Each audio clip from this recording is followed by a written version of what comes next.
it's your girl S here, and in today's video I'll show you guys how I get ready, how I get my makeup done in most of my videos, and how I get my hair done. If you know, I don't have long hair, so this is obviously extensions, but it's so easy just to get a really glam look with minimal effort. And I have something in my brows, ew. Hope you enjoy this video and let me know what your thoughts are.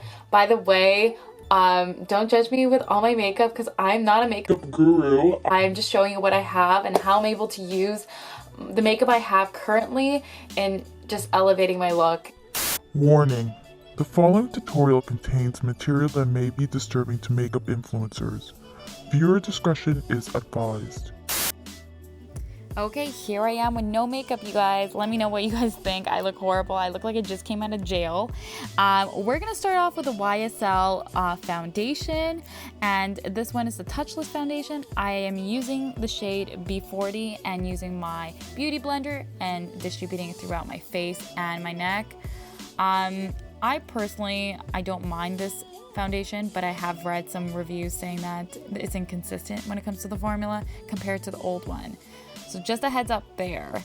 Next, I am going to go in with the secret of all, which is concealer.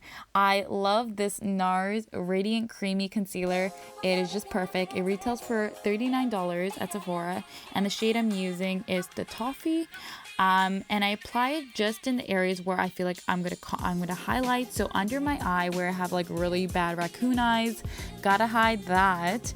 Gonna do the chin, the tip of the nose, maybe between the eyebrows there, and the upper lip. And so there you have it. I look weird and you guys are probably like, what the heck is going on? Anyways, now what you gotta do is blend. So using the same beauty blender, I am going to get it and blend it through my face so I don't get those streaks, and I look somewhat decent. Like, now it's contour. So once you've done that, go straight to contour. I am using the Anastasia and it retails for $65.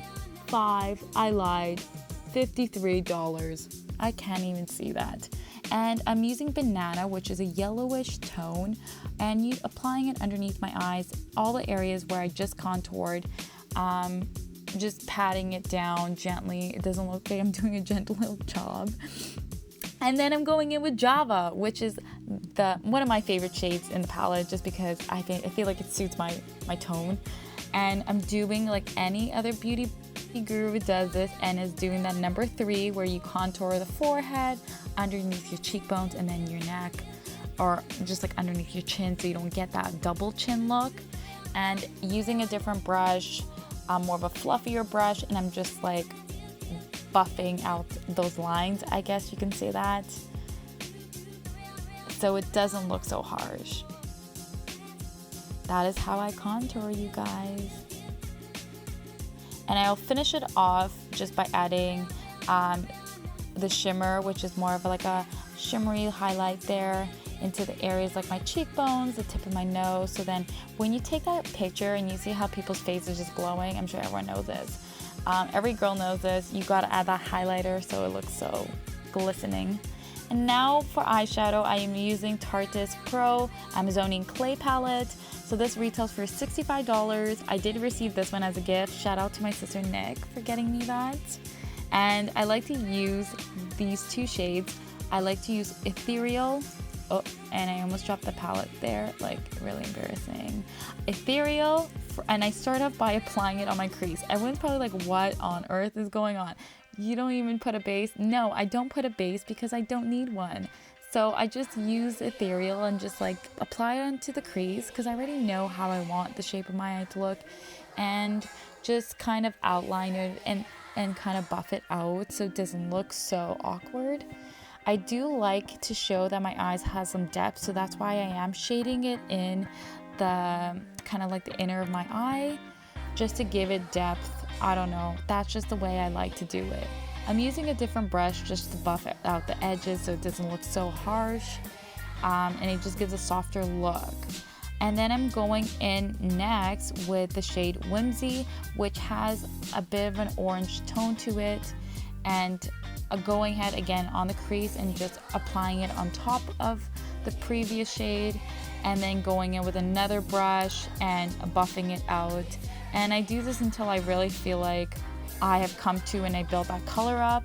And if I like it, then I keep it as is. If not, then I keep on working on it. Next, I am going in and using the Urban Decay Brow Box. This is my favorite, guys.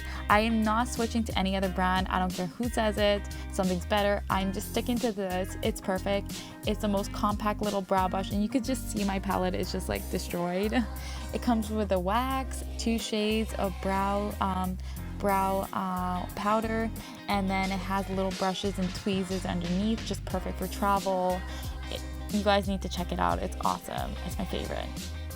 And so I just go in and really shade into my eyebrows. I don't really have a specific way of doing brows. I literally just like whack my brush with some colors and like just hope for the best that my brows don't look weird.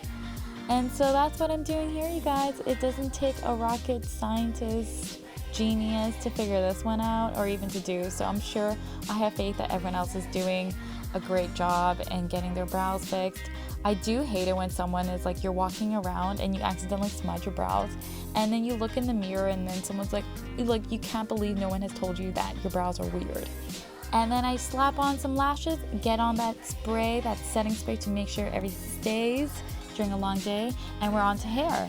So the trick is for this Ariana Grande high ponytail slick back is to really make sure that before you add on your extensions, you need to make sure that any of those little baby hairs are pinned down. I am using for this video 2 extensions. So the first one here I'm applying, it has a clip, so you just push it into the bun. And then it has another hair where you just like a strand of hair, which you'll use to wrap around the bun, kind of to hide the seams of the extensions so it doesn't look obvious that you're wearing extensions. Now, if you are interested to buy hair ponytail extensions, and based on my research, what I've been doing and trial and error, I would recommend not to go for these extensions where you get the hair and you wrap it around. I recommend that you go for the one where it's like the 2 strings and you tie it like in a little bow. But like I told you guys, I'm just wrapping the hair around the bun, and then I secure the very end of the hair with a bobby pin. I go ahead and just comb out the areas that are kind of tangled up. So this one, both extensions are artificial human hair, so they're not real human hair. Now I'm adding in my second extension. This is my favorite extension. Hold up, let's check out my biceps. How crazy is that?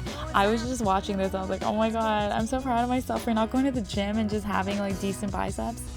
So I like this extension, guys, the one with strings. It's a lot better because it's a lot more secure.